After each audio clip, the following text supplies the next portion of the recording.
Lawrence is the villain of this play.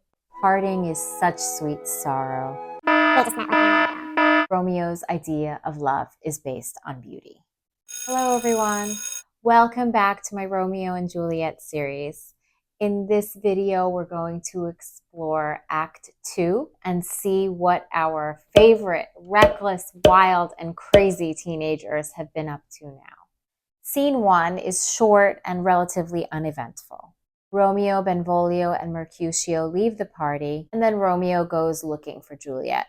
Basically, he's a stalker.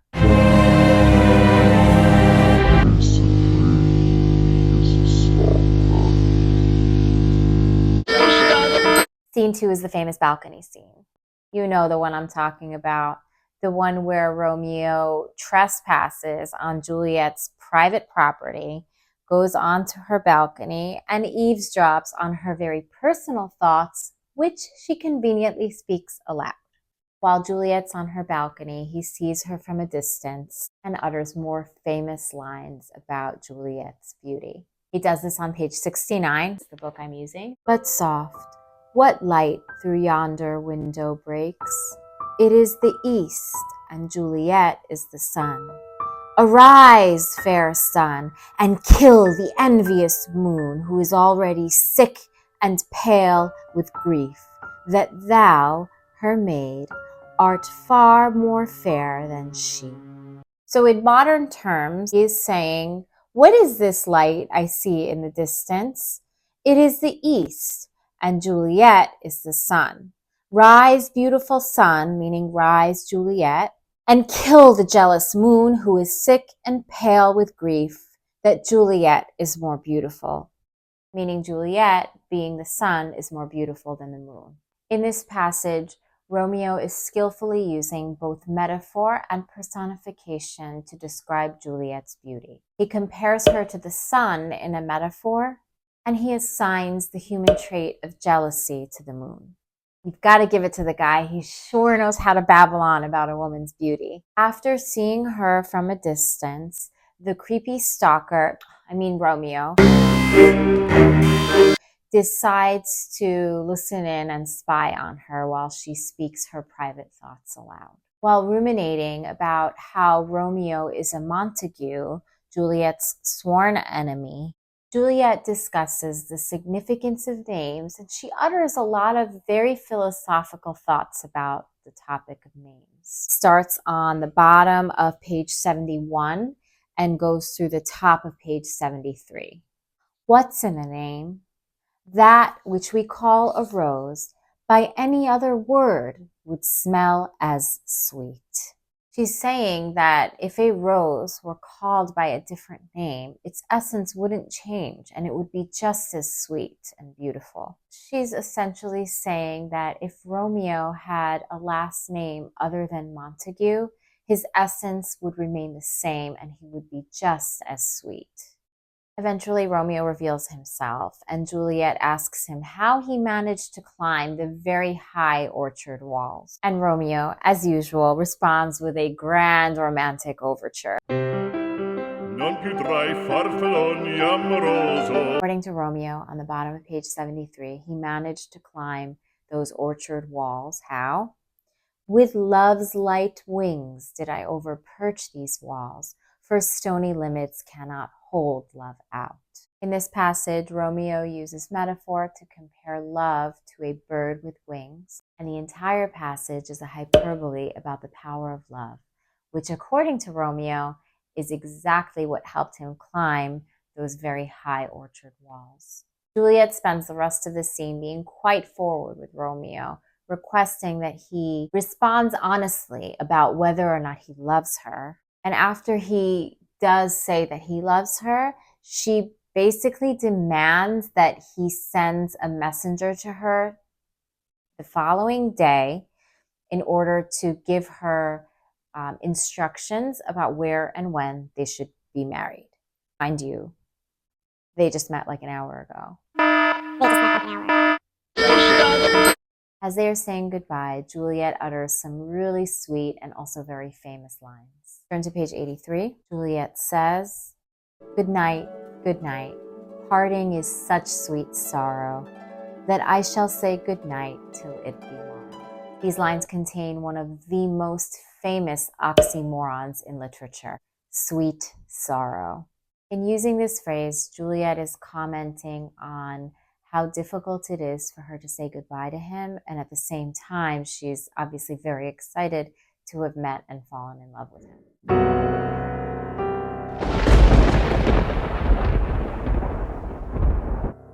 I believe she's also commenting on how eager and excited she is to see him again. Interestingly, their farewell contains duality, and this duality is something that Friar Lawrence comments upon in the next scene, scene 3, which is what we're up to now. Scene 3 takes place in Friar Lawrence's cell, and the main characters are Romeo and Friar Lawrence himself. Friar Lawrence is basically Romeo's priest and confidant. The scene opens with Friar Lawrence babbling aloud about herbs. At first glance, Friar Lawrence's words seem like rubbish, but we're going to take a closer look at them and analyze how they are pertinent to the theme of the play. Turn your books to page 85. Within the infant rind of this weak flower, poison hath residence and medicine power. For this being smelt, with that part cheers each part. Being tasted, stays all senses with the heart. Two such opposed kings encamp them still, in man as well as herbs, grace and rude will.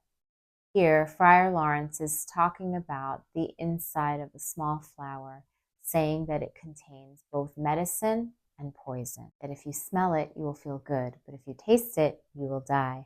He then generalizes this concept and says that in everything, both plants and humanity, there is good and evil. His comment ties in with what we were talking about earlier regarding the theme of duality.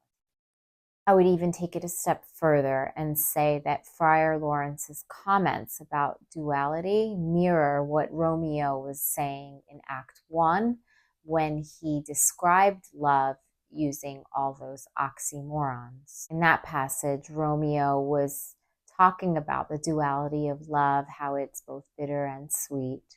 And this mirrors what Friar Lawrence is saying here about how everything contains good and bad. Let's get back to this scene. As Romeo enters Friar Lawrence's cell, he confesses his love for Juliet, and Friar Lawrence openly expresses what I mentioned in my commentary from the last act, that Romeo's idea of love is based on beauty. Here are his exact words on page 89. Young men's love, then, lies not truly in their hearts, but in their eyes. Meaning, Romeo doesn't love with his heart. He loves with his eyes what he sees, which is beauty.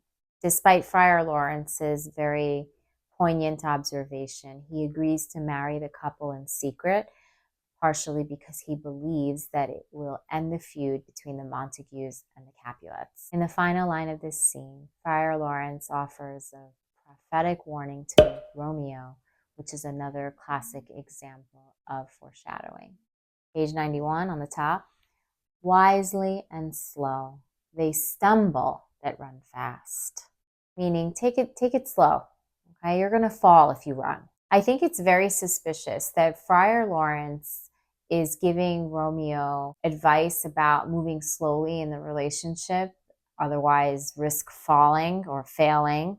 At the same time, he's agreeing to marry the couple who have just met less than 24 hours ago. Really not a big fan of this guy, to be honest. I do understand that he thinks making peace between the families is important, but at a time when marrying two teenagers without the knowledge and consent of their parents was nearly unheard of, I really think that Friar Lawrence's actions are bizarre. Friar Lawrence is the villain of this play, and I'm going to talk more about this in later videos as his moronic actions continue to unfold. We're up to scene 4. The first few pages of scene 4 detail Romeo horsing around with his friends Mercutio and Benvolio until the nurse enters. Nurse has been sent to Romeo by Juliet in order to receive instructions about where and when Their marriage will take place, and Romeo informs her that it will be that very same afternoon. He also informs Nurse that he's going to send someone over with a rope ladder so that he can climb into her window in the middle of the night while her parents are sleeping to consummate the marriage. We are up to scene 5. This scene shows the playful nature of Juliet's relationship with Nurse. Juliet is eagerly and impatiently awaiting Nurse's arrival so that she can hear about the news of when and where she's going to be marrying Romeo. And Nurse exaggerates her fatigue when she comes home and draws out the answer and makes Juliet wait a little bit longer than she needs to hear about their arrangements.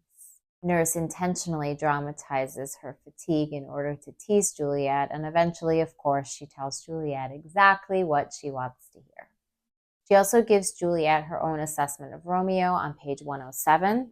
Well, you have made a simple choice. You know not how to choose a man. Romeo? No, not he. Though his face be better than any man's, yet his leg excels all men's, and for a hand and a foot and a body, though they be not to be talked on, yet they are past compare. He is not the flower of courtesy, but I'll warrant him as gentle as a lamb. Nurse starts off by telling Juliet that she just doesn't know how to pick a man, and continues by saying that she only has one criticism of him, that he's not exactly the most courteous person. And then she softens that criticism by calling him harmless when she says that he's gentle as a lamb. The obsession with physical appearance in this play resurfaces when Nurse mentions that he's extremely good looking and more so than other men. It's noteworthy that she spends more time assessing his physical appearance than she does anything else. We're up to scene 6, the final scene of this act. This is the scene where Romeo and Juliet meet in Friar Lawrence's cell to get married.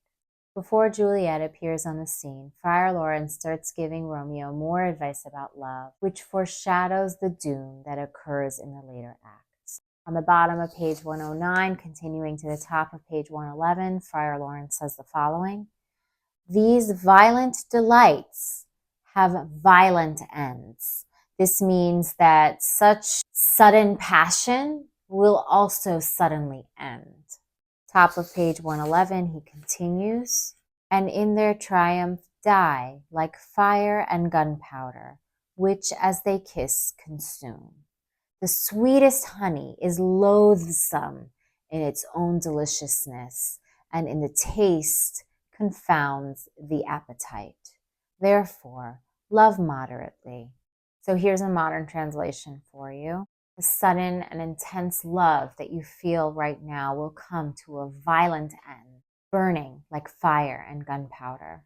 Too much honey is delicious, but it will also make you sick to your stomach. Therefore, you should love each other in moderation. The scene ends with another statement by Friar Lawrence expressing his intentions in performing this secret wedding. He's afraid that they will be physically intimate with each other outside of a marriage setting. Thank you for tuning in. I hope you found today's video to be both interesting and informative. I'll see you next time for a discussion on Act 3.